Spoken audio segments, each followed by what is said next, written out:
Bonjour, je m'appelle John Antonakis, je suis professeur de comportement organisationnel à l'Université de Lausanne. Aujourd'hui, je vais vous parler d'un sujet que beaucoup de chercheurs ne savent pas ou prennent soin à éviter. Les méthodes expérimentales sont une façon de gérer l'endogénéité. Il y a d'autres moyens, un peu plus complexes, qui empruntent largement à l'économétrie. Je voudrais illustrer la relation entre X et Y en utilisant des cercles. Cet exemple est tiré du livre de Kennedy, Introduction to Econometrics. Imaginez que nous avons ici les deux variables Y et X.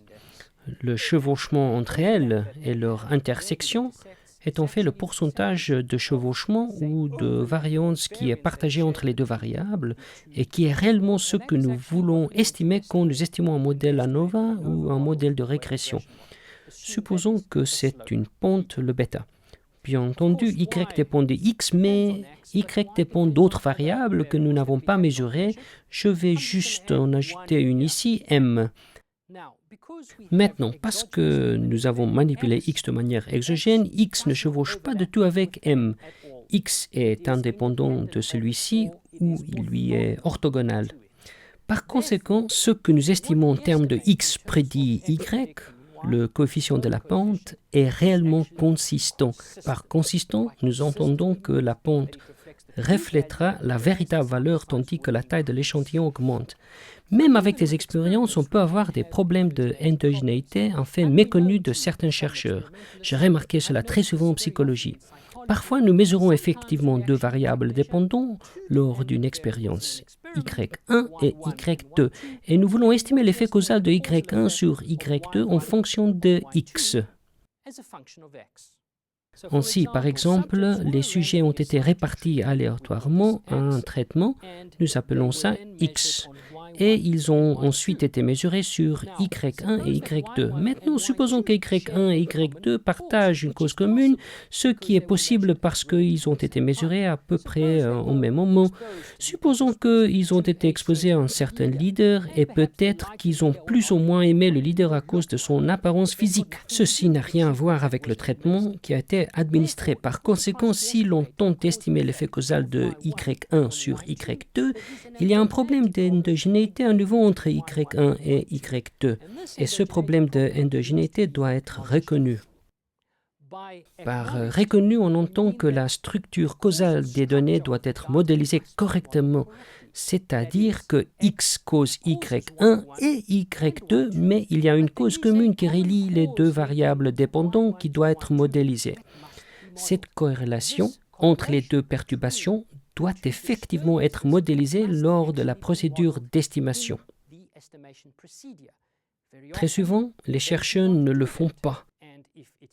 En conséquence, la corrélation estimée entre Y1 et Y2 sera effectivement mal estimée, elle sera fausse.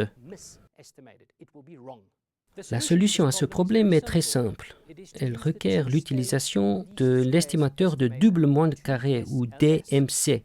Dans ce cas, X est connu comme la variable exogène ou l'instrument qui est utilisé pour aider à identifier l'effet causal de Y1 ou Y2. Comment allons-nous faire cela? Nous trouverons la portion de la variabilité partagée entre X et Y1 que chevauche Y2. Cependant, nous devons modéliser cette structure causale correctement en corrélant les perturbations. Pour en revenir à notre cercle, afin que nous puissions comprendre la nature du problème, supposons que nous voulons estimer la relation entre Y1 et Y2, c'est-à-dire la relation de causalité.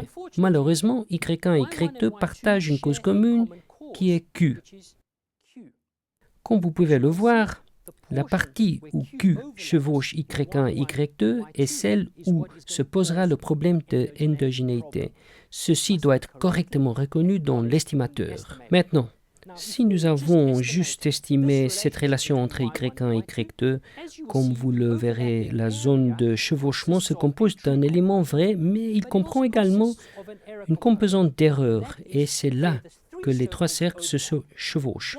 Cette portion de la variance dans le cercle jaune sera mal estimée si l'on utilise ce qu'on appelle le moindre carré ordinaire, MCO, ou peut-être même un estimateur du maximum de vraisemblance. Le choix de l'estimateur est égal, mais si nous ne reconnaissons pas la structure exacte de causalité et trouvons un instrument qui est exogène au système de variables, nous ne pouvons pas identifier l'effet causal de Y1 sur Y2. L'instrument dans ce cas est X. Comme vous pouvez le voir, X recouvre à la fois Y1 et Y2.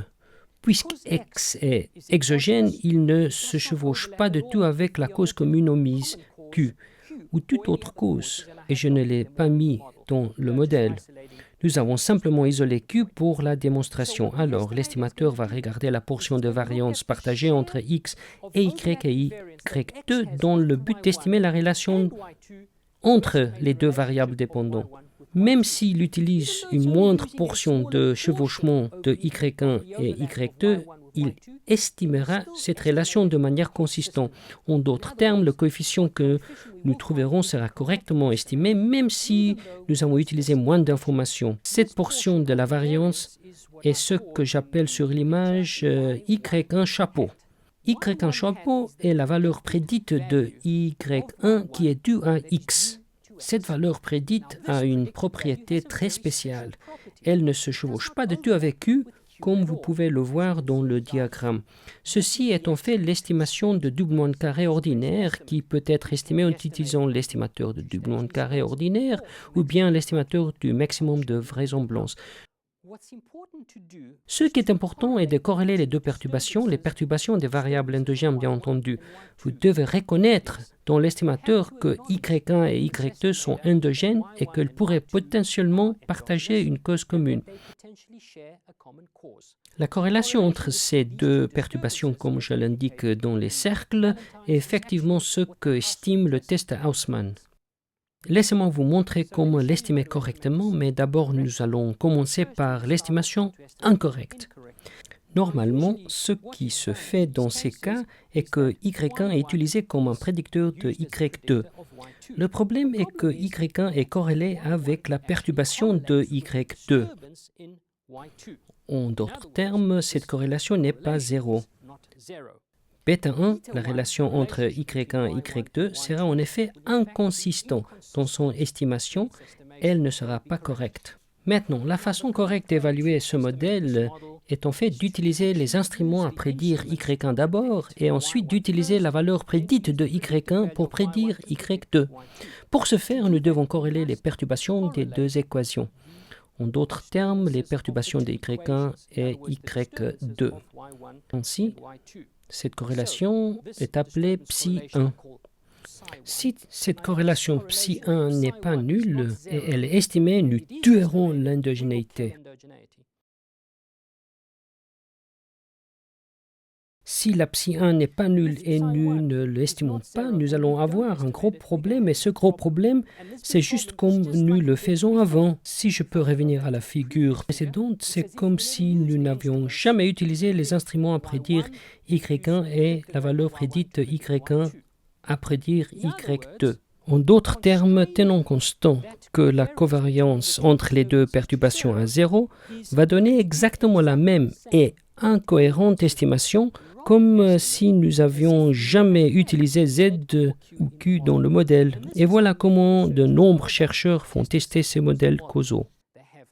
Ils ont deux variables endogènes, ils peuvent avoir des variables exogènes à partir d'une expérience, idéalement, mais ils ne les utilisent pas d'une façon correcte pour estimer la relation entre Y1 et Y2. Si les deux variables qui sont endogènes partagent une cause commune, ceci doit être reconnu dans l'estimateur. Permettez-moi de démontrer un cas particulier avec des données simulées. Ces données sont disponibles sur mon site et je vous encourage à les télécharger et d'utiliser les différents programmes pour voir si vous pouvez obtenir les mêmes estimations que moi. Ainsi, supposons que le modèle qui a généré les données, en fait le vrai modèle qui structure les relations entre les deux variables, est décrit ainsi. Nous avons X qui cause Y, mais nous avons Q qui cause à la fois X et Y. Nous avons également deux instruments, M et N, qui sont exogènes. Ils ne sont pas corrélés avec U, avec E et ni même avec Q. Donc, ce que nous essayons d'estimer est l'effet causal de X sur Y, et cet effet de causalité est censé être moins 0,30. On peut estimer ce modèle correctement, même si nous n'incluons pas Q dans le modèle, tant que nous corrélons les deux perturbations. Comme vous pouvez le voir, à partir des données simulées, et ici les données sont assez volumineuses puisque j'ai un échantillon de 10 000 observations, nous voyons que l'estimateur DMC récupère le véritable paramètre presque exactement. Il estime qu'il soit moins 0,29. Rappelez-vous que la vraie estimation était moins 0,30.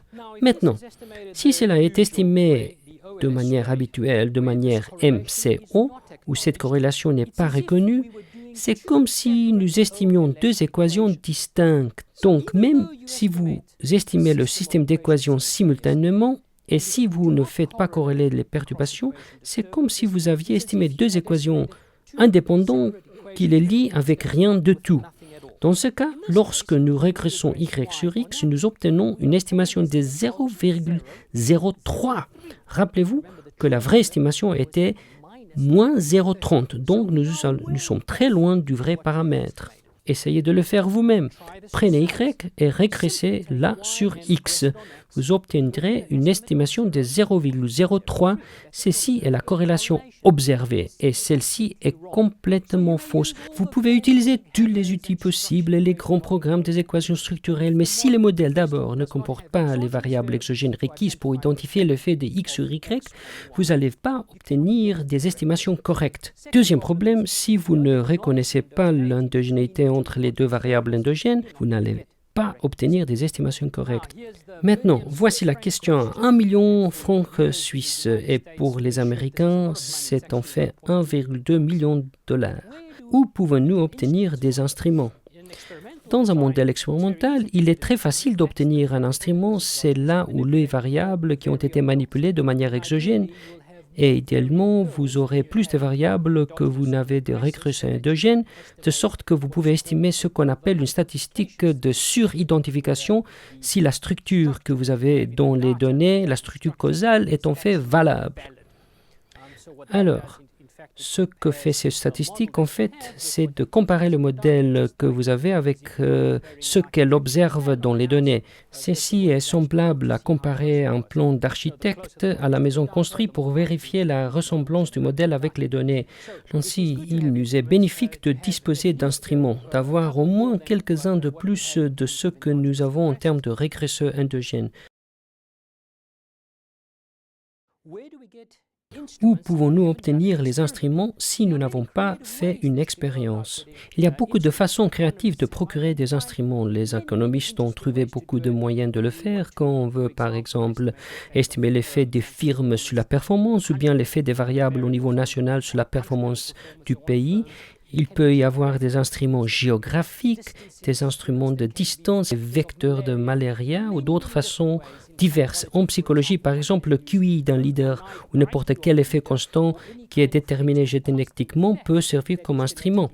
On parle de ça dans l'article publié dans le Leadership Quarterly, On Making Causal Claims. Alors, si vous êtes intéressé à approfondir vos connaissances, veuillez vous référer à l'article.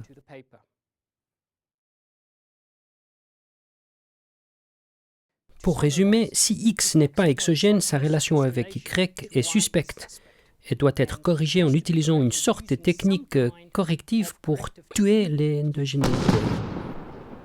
Il y a beaucoup de cas de ceci dans la littérature ainsi que dans l'article dont je parle, publié dans le Leadership Quarterly, où nous avons trouvé que même dans les très bonnes revues scientifiques, dans les meilleures revues de management de psychologie appliquée, les estimations étaient sévèrement compromises en utilisant les procédures inadéquates.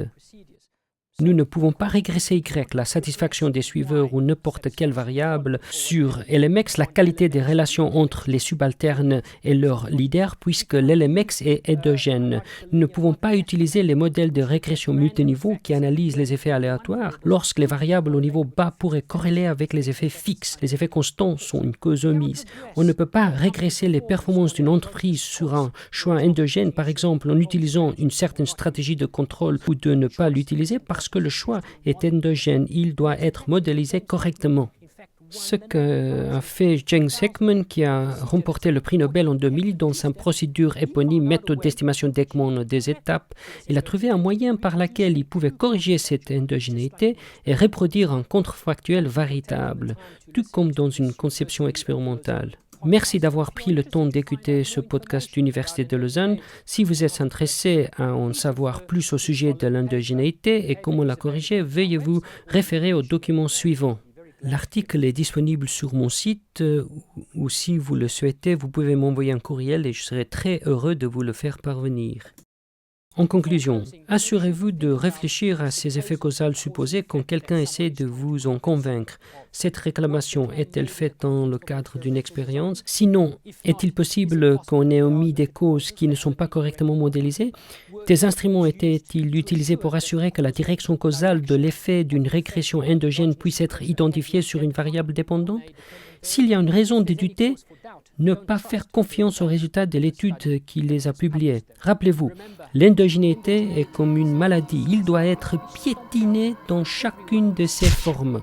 Il n'est ni éthique ni économique de baser des politiques ou pratiques sur les procédures qui pourraient ne pas fonctionner. Merci d'avoir écouté ce podcast.